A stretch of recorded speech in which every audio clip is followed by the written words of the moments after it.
মুসলমান মুসলিম আমাদের বিশ্বাস এই দুনিয়া শেষ আর একটা জগৎ আছে না সবার জন্য না কিছু মানুষ ওখানে আমার হয়তো দুদিন আগে যদি বড় চাওয়া পড়ার কারণে আল্লাহ আমাদেরকে সতর্ক করেছেন যে প্রার্থনার পারিদাতে না আমি করলে রহমাতুল শাহীদ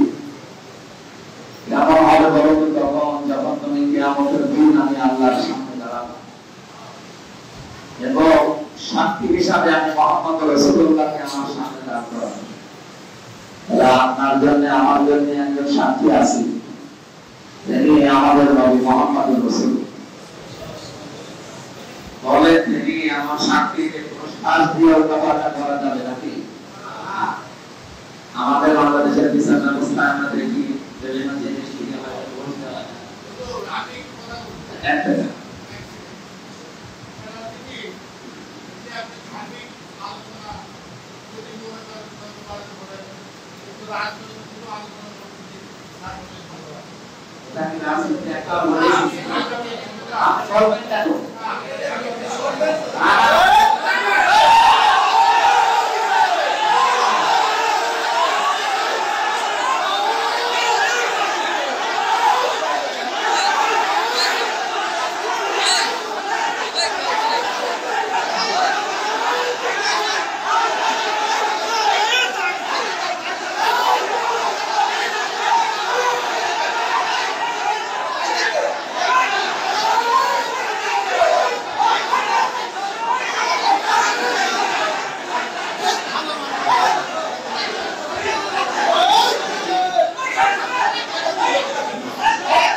I'm